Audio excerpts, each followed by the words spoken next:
Uy! Andiyan pala kayo. Alam mo, na-miss nyo ba yung mga alam mo reels natin? Na-miss nyo ba yung Dear Aya? Yan, syempre maraming di nakakalam kasi that was 3 years ago pa na yung content natin yan. Pero marami din tayong taga-subaybay na hanggang ngayon ay nakafollow pa rin sa atin. Bigyan ko lang kayo ng konting idea or konting information ano ba yung Dear Aya. Content ko siya almost 3 years ago kung daw nagkakamali. And that's one of my advocacy to support yung mga tao na nakakaranas ng mga anxiety tsaka depression. Ayan. Hindi po ako professional take note. Hindi po ako professional, hindi po ako psychiatrist.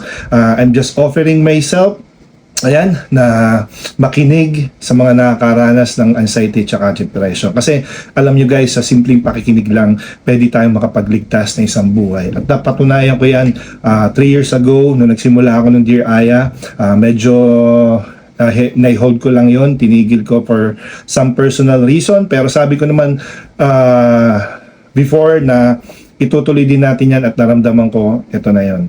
Guys, supportan natin sila kasi guys, simpleng pakikinig lamang pwede tayong makaligtas ng isang buhay. Okay, yan po yung isa sa advocacy natin.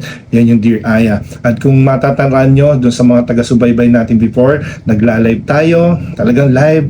Binabasa natin yung mga kwento ng mga secret senders natin, which is ngayon sobrang daming nag-message pa rin. Di ba, nag-reels ako nung na-post ko to.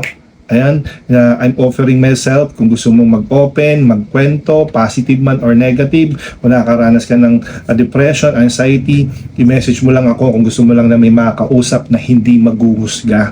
Okay, nang hindi ka uhusgahan at pwede ding mag-advise ng konti based sa aking sa loobin din, ay i-message nyo lang ako. At pag-usapan natin yung mga nararamdaman nyo, yung mga mabibigat na nararamdaman nyo. Hanggang ngayon, nakakatuwa kasi meron talagang nagtitiwala. Hanggang ngayon may nagtitiwala pa rin kasi nung pinost ko yung message nga na yan, sobrang dami po na nag-message sa akin. Hanggang ngayon, meron pa akong hindi na re-replyan. Pasensya na kayo kasi kailangan natin gumawa ng video na to. Okay? Kasi yung Dear Aya din kasi before, yung mga secret sender natin, kaya natin si tinawag na secret sender kasi hindi natin pwedeng ilabas yung kanilang pagkakakilanlan or yung kanilang identity kasi syempre maselan yung mga kwento, yung mga information. Kaya lang gusto nating ipalabas ito or i-share to sa iba para magbigay ng awareness. Kasi yan yung isa sa kailangan ng mga tao ngayon is awareness sa anxiety tsaka depression. Kasi even ako po before talagang hindi po ako aware dyan. Isa po ako dun sa nanguhusga na alam niyo yun yung response na parang yun lang, malit na bagay, nagpapakalugmo ka. Yung mga ganyong, may hingi sa'yo ng tulong, na makinig lang, huhusgahan mo kaagad. Normally, ang una pang nanghuhusga sa kanila is yung mga family member, malalapit na kaibigan, diba? Pero hindi natin sila masisi kasi hindi lang sila aware. Kasi minsan guys, sa ibang tao, halimbawa sa'yo, okay lang sa'yo, kasi matibay ka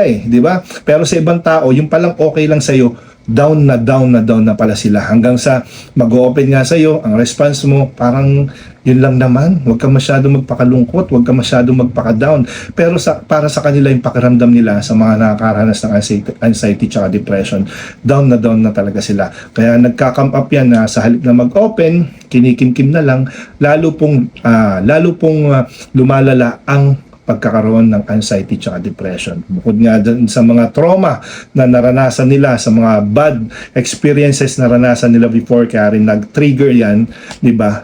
Tayo ding mga malalapit sa buhay, kaibigan, kapamilya pa, malalapit na kapamilya ay hindi natin sila maunawaan, hindi natin sila maintindihan, at hindi natin sila mabigyan ng yakap, ng simpleng yakap para mag-feel well lang sila. Diba? So, andito ulit tayo. Nakaka-excite.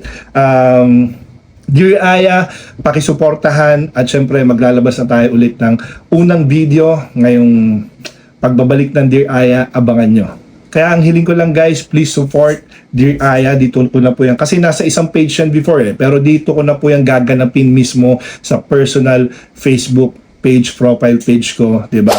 para mas masubaybayan nyo. Kaya, yun, abangan nyo yung unang kwento natin sa Dear Aya. Ipupusan natin yan soonest. So, pakisuportahan po ang Dear Aya. Pag sinuportahan nyo po ang Dear Aya, ay para nyo na rin po sinuportahan yung mga nakakaranas ng anxiety at depression. So, yun guys, maraming salamat sa inyong suporta. Huwag po sana kayo magsasawa. Pakisuportahan din yung mga alam mo, reels natin, yung nagsisimula sa alam mo, with inspirational, motivational, and syempre real talk para magbigay din sa atin ng aral sa ating mga buhay-buhay at sa buhay ng iba. So, that's all for today lang. Abangan nyo ang unang kwento ng Dear Aya natin. Please support!